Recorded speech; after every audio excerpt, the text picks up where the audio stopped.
헌티드 파크는 여러모로 대단한 영화입니다. 사실 저는 한국 공포 영화를 보면서 여러 번 강도 높은 비판을 했습니다. 장산범은 소재는 좋았지만 지나친 점프 스케어의 남발로 후반에 무너진 작품으로, 곤지암은 그레이브 인카운터 등을 솜씨 좋게 카피한 것처럼 보이는 작품으로, 속닥속닥은 그런 곤지암의 영향을 받은 아류 중의 아류로, 0.0MHz는 이 영화를 보고 있는 것 자체가 공포스러운 그런 작품이라 생각했죠. 하지만 저는 헌티드 파크를 보며 아래에는 더 아래가 있다는 흔한 진실을 다시 한번 확인해야만 했습니다. 그렇습니다. 일본 공포영화 온다를 보고 한결 나아졌다고 생각한 제가 틀렸음을 인정해야만 했죠. 참으로 재미있는 작품입니다. 이 영화는 분명히 완성도가 이상합니다.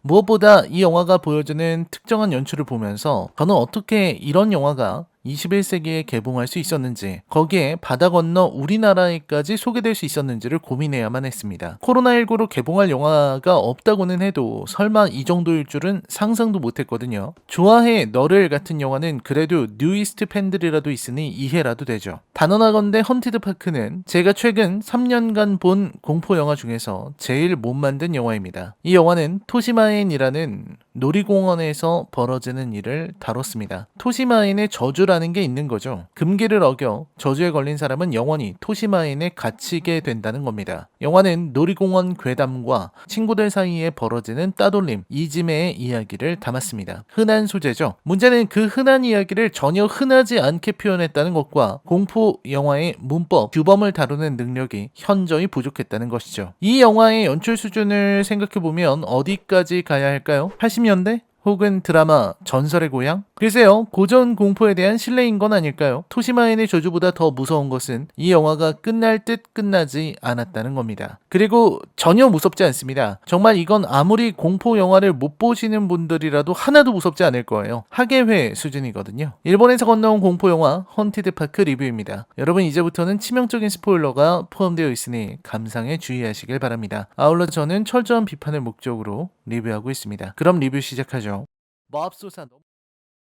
영화는 시작하자마자 너무나 익숙한 스타일을 반복합니다. 유튜버들의 공포 체험 영상이죠. 곤지암, 속닥속닥, 0.0MHz가 다 그렇습니다. 공포 체험 좋아하는 유튜브 채널이 있는 건 사실이지만 너무 반복되다 보니 이제는 지겹기 짝이 없죠. 물론 여기는 일본인지라 유튜브가 아닌 니코니코 동화 정도로 보입니다. 화면을 가로지르는 자막들은 일본 특유의 방식이죠. 우리나라에서도 TV풀 같은 플랫폼에서 볼 수 있습니다. 구름처럼 화면을 가로지르는 댓글들, 일본에서는 저게 많아지면 탐막이라고 부르는 모양이더군요. 아무튼 영상 초반에 나온 인터넷 방송인들은 토시마인의 저주를 설명하느라 바쁩니다. 오래된 건물의 문을 두드리지 말 것, 유령의 집에서 대답하지 말 것, 거울의 방에 들어가지 말 것, 이걸 어기게 되면 저주에 걸리고 영원히 토시마인에 갇히게 된다는 겁니다. 저주를 푸는 방법은 메리고 라운드, 회전목마를 타면 된다는 거죠. 실제 토시마인의 회전목마는 아주 유명하다고 합니다. 현실에 토시마인을 홍보하는 효과도 톡톡히 누리려는 영화의 의도가 엿보이는 부분이죠. 아무튼 인터넷 방송인들은 그냥 희생된 채로 끝납니다. 이 친구들은 그저 관객들에게 규칙을 알려주기 위해 존재하는 인물일 뿐 그 이상의 아무런 역할도 없습니다. 당연히 영화가 끝날 때까지 나오지 않습니다. 영화는 이제 주인공의 모습을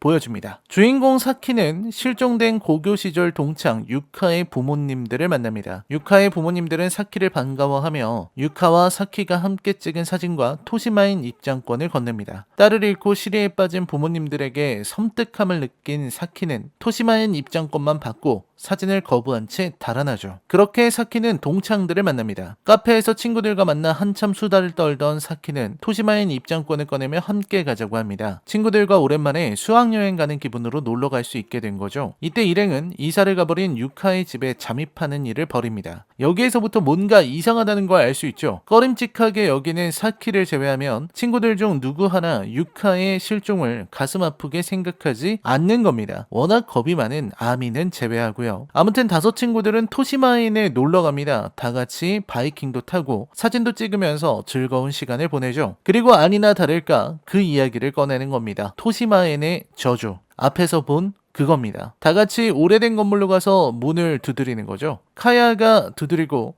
아미는 경비원이 나오자 비명을 지르며 도망갑니다. 저는 아미가 비명을 지르는 장면이 이 영화에서 가장 무서운 부분이라 생각합니다. 마치 굉음에 가까울 정도로 강력한 고주파를 발산하는데 거의 음파병기에 가까운 수준입니다. 작은 일에도 비명을 질러대는 통에 영화관에서 영화를 보는 관객들이 깜짝깜짝 놀랄 정도입니다. 이 영화에서 사람을 가장 많이 놀라게 만드는 것도 아미의 시도 때도 없는 비명이죠. 토시마엔의 저주가 먹혀 들어가는 과정은 괴이합니다. 어쨌든 첫 희생자는 카야입니다. 가장 장난스럽고 밝은 인물이죠. 카야는 어디론가 끌려가고 그 안에서 과거의 교실을 보게 됩니다. 그 교실에는 유카와 사키 그리고 다른 친구들이 모여 있습니다. 그리고 카야가 유카의 흉을 보죠. 이야기는 이런 겁니다. 안주를 중심으로 한 그룹이 있는데 이 그룹은 사키를 좋아합니다. 다만 사키는 어렸을 때부터 소꿉친구인 유카를 아끼기 때문에 그룹에 유카를 넣어줄 수밖에 없었던 거죠. 다만 유카는 소심하고 대인관계에 서툴러서 다른 친구들과는 친해지지 않습니다. 이에 안주, 카야 같은 성격 괄괄한 멤버들은 대놓고 유카를 괴롭히는 거였죠. 상대적으로 온건한 치아키와 아미는 겉으로 드러내지는 않지만 유카를 괴롭히는 안주, 카야를 말리지는 않습니다. 카야의 괴롭힘 때문에 혼자서 고통받은 유카의 목소리가 들리고 카야는 비명을 지릅니다. 이렇게 카야가 실종되고 말죠. 그리고 남은 친구들은 카야를 찾으러 돌아다닙니다. 이제부터 고구마가 시작됩니다. 공포 영화에서 치밀한 구성은 무엇보다도 중요합니다. 괜히 다른 공포 영화들이 외부와의 단절, 통신장치의 무력화 등을 설명하기 위해 시간을 할애하는 것이 아닙니다. 인물들이 극도로 고립된 상황에 있으며 그 상황을 타개할 방법이 절망적일 정도로 없다는 걸 관객들에게 납득시켜야만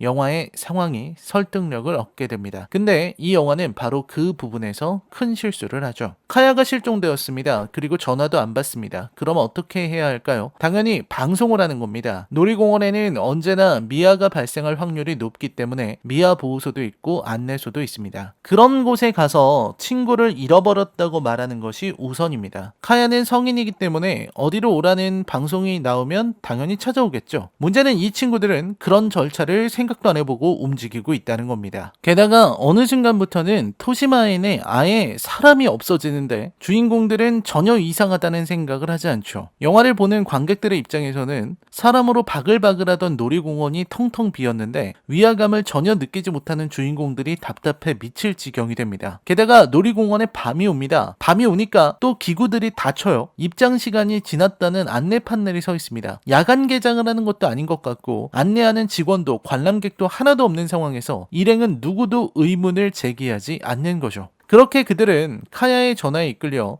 유령의 집을 들어갑니다. 토시마엔의 저주 두 번째가 펼쳐지는 거죠. 분명히 입구에는 영업이 끝났다고 안내가 되었는데 이 친구들이 들어가니 평범하게 작동되는 유령의 집이 인상적입니다. 자동화가 된 모양이죠. 두려움에 떨던 아미는 문자 메시지에 답하고 유령의 집에서 대답하지 말 것이라는 저주도 실현됩니다. 이후 아미와 치아키도 실종되고 안주와 사키만 남습니다. 안주와 치아키가 다투는 과정에서 사키가 몰랐던 과거가 드러나죠. 고교 시절에도 이들은 다 같이 토시마엔에 온 적이 있습니다. 유카는 사키와 단둘이 가고 싶었지만 모두 오게 되었죠. 안주와 카야는 사키가 화장실을 간 틈에 유카를 괴롭히며 토시마엔에 저주를 해서 인증을 남기라고 명령합니다. 여기에서 유카에게 저주를 푸는 법을 알려주지 않았고 유카는 영영 실종되었다는 거죠. 영화의 구성과 전개는 믿을 수 없는 수준입니다. 토시마엔의 저주를 푸는 방법은 메리고 라운드, 회전 목마를 타는 것이라고 영화 초반에 나오죠. 그리고 그건 그리 숨겨진 비밀도 아닙니다. 그냥 블로그 글에 다 적혀 있어요. 하지만 영화는 그게 뭐 대단한 비밀이라고 치아키가 스크롤을 내리지 못하게 만듭니다. 유카도 그래요. 그냥 폰 꺼내서 저주 검색해서 혼자 회전목마 타고 나왔으면 되는 걸 검색을 못해서 갇힌 거거든요. 얘네들은 스마트폰을 전화랑 문자 용도로만 쓰는 모양입니다. 작중에서 인터넷 검색 혹은 구글링이라는 어려운 작업을 해낼 수 있는 인물은 치아키뿐입니다. 굉장히 지능이 높고 IT 기기에 대한 이해가 높은 인물인지 그 어렵다는 검색이나 블로그 방문 등을 할 수 있고 고교 시절에는 안경도 쓰고 있는 캐릭터죠. 맙소사 너무 전문적인데요? 아무튼 주인공 일행은 치아키를 제외하면 인터넷 하는 방법을 모르기 때문에 치아키는 마지막 힌트를 무려 동영상으로 남겨줍니다. 메시지로 블로그 링 링크를 남겨봐야 저들은 인터넷을 할 수 없는 이들이기 때문이죠. 링크를 보는 순간 손발이 덜덜 떨리고 식은땀이 나기라도 하는 모양입니다. 이게 뭡니까 대체? 게다가 저는 유카의 복수심도 잘 납득이 되지는 않았어요. 물론 이쯤에는 나쁩니다. 우리로 치면 유카는 은따 정도 되는 거죠. 안주가 사키 눈치를 슬슬 보면서 몰래 괴롭혔으니까요. 문제는 그 괴롭힘이 영화에서 표현되는 수준입니다. 영화에서 유카가 당하는 괴롭힘은 그리 심각하지 않아 보입니다. 그냥 적당히 따돌리는 것으로 보이고 유카도 다른 친구들이랑 친해지려는 노력을 하지 않는 것으로 보여요. 유카는 그저 사키에게만 집착합니다. 그리고 사키에게 둘이서만 놀면 안 되냐고 묻기도 합니다. 사춘기 여성들의 교우 관계에 있어서 집착이나 소유욕 등이 있고 나랑 놀던 친구가 다른 친구랑 놀기 시작하면 마음이 불편해진다는 것은 잘 알지만 유카의 태도는 다소 납득하기 어렵습니다. 유카를 괴롭히는 안주나 카야의 악랄함, 유카를 받아주지 않는 아미와 치아키의 냉정함이 잘 드러나지 않았기 때문이죠. 유카가 따돌림 나가는 것만 봐도 의아한데 유카는 지금 원귀가 되어서 친구들을 다 죽이려는 겁니다. 여기에서 뭔가 이상하다고 느끼는 거죠. 안주, 카야, 아미, 치아키가 좀 나쁘기는 했습니다. 그게 죽일 일인가요? 만약 죽일 일이라고 생각했다면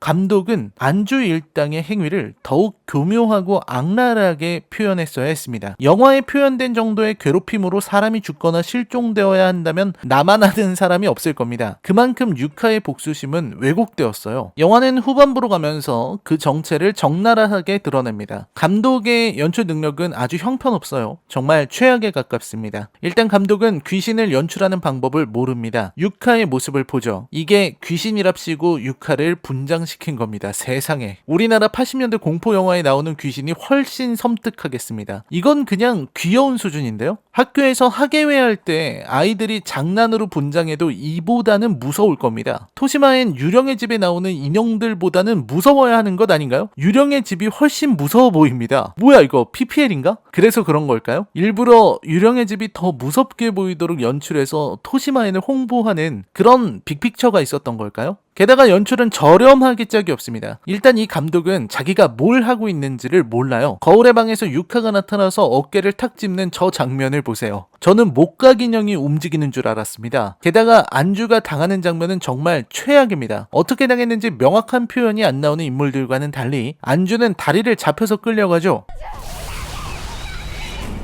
이 장면은 지금 임의로 편집한 게 아닙니다. 정말 영화관에서 이렇게 나와요. 끌려가는 장면을 연출하기가 어려우니까 그냥 안 보여주는 겁니다. 보여주지 않는 장면을 관객의 상상으로 채워야 하는 거죠. 최근 영화 스케어리 스토리 어둠의 속삭임에서 좋은 장면이 있으니 그걸로 상상하면 되겠죠.